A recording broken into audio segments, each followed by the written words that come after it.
안녕하세요. 치과도사입니다. 제가 의료사고 컨설팅을 하다 보면 가장 자주 보는 의료사고가 있는데요. 그거는 바로 아래턱 신경이 다치는 신경 손상입니다. 일단 신경이 손상되는 거는 어쩔 수 없이 신경이 다치는 경우도 있고, 진짜로 의사가 잘못해서 신경이 다치는 경우도 있어요. 그래서 진짜 발생한 것 자체가 의사가 과실이 있냐 없냐를 따지는 거는 나중에 그 자료들을 면밀히 좀 검토를 해보고 어떤 상황에서 그게 발생했는지를 좀 잘 분석을 해봐야지 알 수가 있기는 하거든요. 그래서 오늘 그거를 말씀드리기보다는 어떻게 하면은 신경 손상이 발생하는 것 자체를 좀 예방할 수 있고, 진짜로 만약에 내가 신경이 손상이 됐을 때 어떻게 행동하는 게 좋은지 그거를 말씀드리려고 합니다. 그런데 이 신경 손상이라는 게 생각보다 진짜 많아요. 되게 흔하게 발생하는 그런 치료라서 제가 생각할 때는 너무 안타깝거든요. 왜 그러냐면은 신경 손상이 한번 발생하게 되면은 낫는 게 사실 되게 힘든 손상 중에 한 가지라서 제가 개인적으로 생각했을 때는 되게 안타까운 그런 면이 있습니다. 그러니까 신경 손상은 생각보다 더디게 회복이 되고 오랜 시간이 지난 다음에까지 기능이 다 안 돌아와가지고 불편감을 겪는 그런 상황이 굉장히 많은 것 같아요. 근데 신경이 한번 손상이 되게 되면은 그게 회복되는데 제일 중요한 기간이 초반 한 2, 3개월 정도의 기간이에요.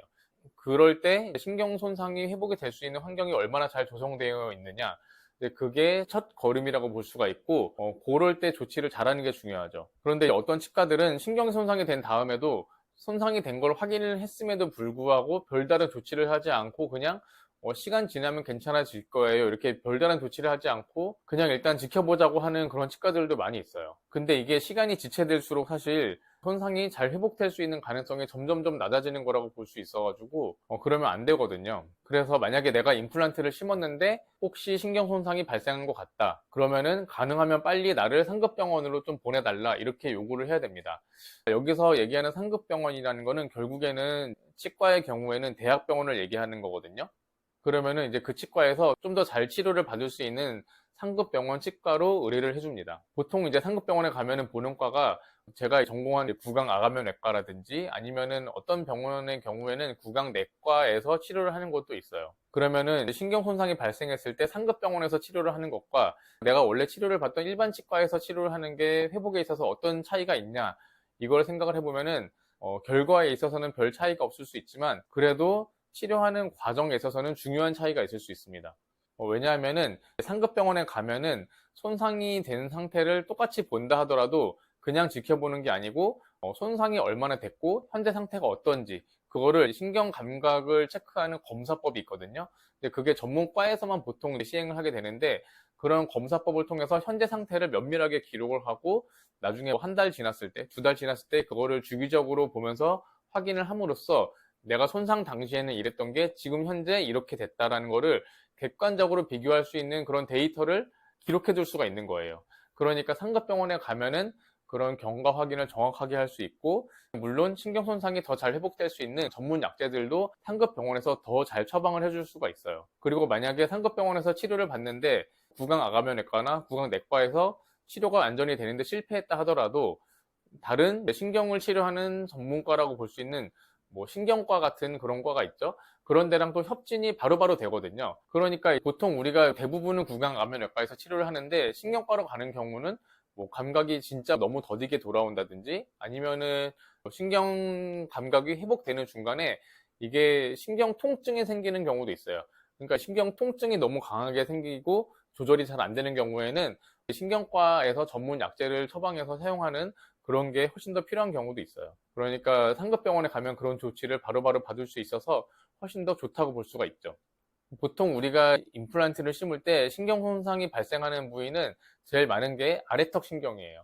아래턱 신경이 다치는 일은 아래 이를 임플란트 심는 중에서도 제일 뒤에 있는 어금니, 그러니까 제일 큰 어금니가 두 개가 있는데 그 중에서도 뒤에 임플란트를 심을 때 신경에 더 가깝게 접근을 할 가능성이 있어요. 그래서 아랫니 중에서도 제일 뒤에 있는 어금니에 임플란트를 심을 경우에는 조심을 할 필요가 있는데, 요즘은 대부분 이를 빼고 나서 그냥 그날 바로 다 심어버리거든요. 그러니까 이거를 우리가 발치 즉시 임플란트다 이렇게 이야기를 하기도 하는데, 발치 즉시 임플란트가 굉장히 기능을 회복한다는 측면에 있어서는 좋은 점이 있어요. 왜냐면은 이를 빼고 나서 임플란트를 바로 심어야지 이가 없이 지내는 기간이 최대한 짧아져가지고 우리가 불편함 없이 지낼 수 있는 기간이 더 길어진다고 볼 수가 있는 거잖아요.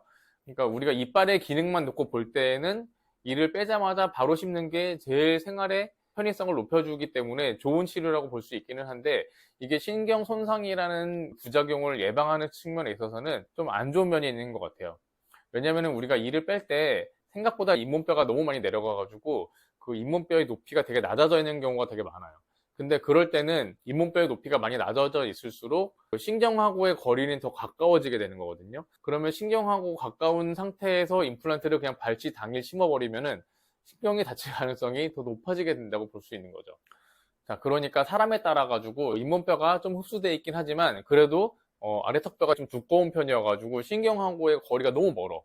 그래서 이건 진짜 누가 봐도 신경 다칠 가능성이 0%다. 이러면은 당연히 발치 당일 임플란트를 심으면은 그게 제일 좋겠죠.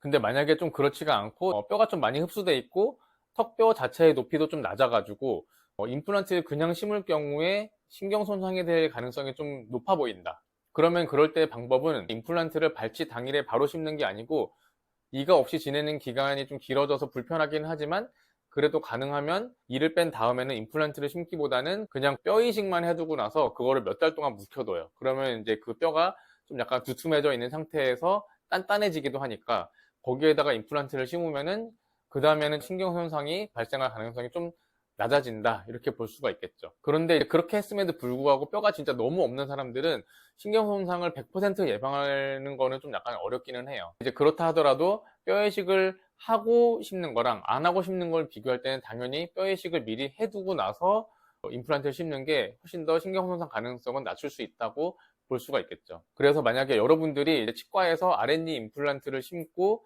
특히 아랫니 중에서 제일 뒤에 있는 이에 임플란트를 심어야 되는 상황이다. 그러면은 이제 다음 원칙을 제가 알려드릴게요. 자, 첫 번째는 신경 손상 가능성이 큰지 적은지 물어본다. 그리고 두 번째로는 신경 손상 가능성이 높다고 하면 혹시 발치 당일에 임플란트를 심지 않고 뼈 이식을 좀 미리 해뒀다가 나중에 임플란트를 심는 건 어떤지 물어본다. 그리고 만약에 임플란트 치료를 이미 했는데 아래 입술의 감각이 떨어지는 게 확인이 되면은 이게 좀 약간 신경에 문제가 생겼구나, 이렇게 알 수가 있어요.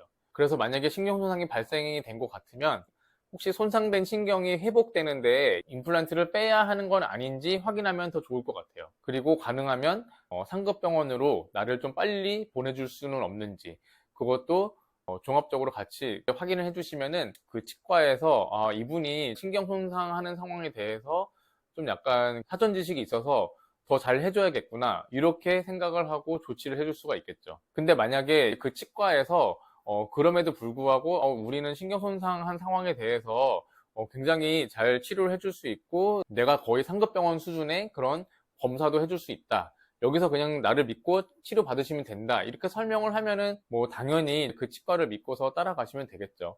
하지만 여러 가지 상황들을 볼 때 신경 손상을 발생을 예방을 하려면 제가 말씀드린 내용들을 미리 좀 확인을 하면 치과에서도 좀 더 잘 조치를 해주지 않을까, 그렇게 생각을 해봤습니다. 자, 오늘 영상은 치과 의료사고 중에 가장 흔하게 발생한다고 볼 수 있는 신경 손상에 대해서 한번 말씀을 드려봤어요. 자, 앞으로도 이런 사례들로 내용을 많이 꾸려갈 테니까 혹시라도 영상이 도움이 되고 제 채널에 관심이 있다 싶으시면 좋아요, 구독 부탁드리겠습니다. 지금까지 긴 영상 봐주셔서 너무 감사드립니다. 저는 다음 영상에서 또 인사드리도록 하겠습니다.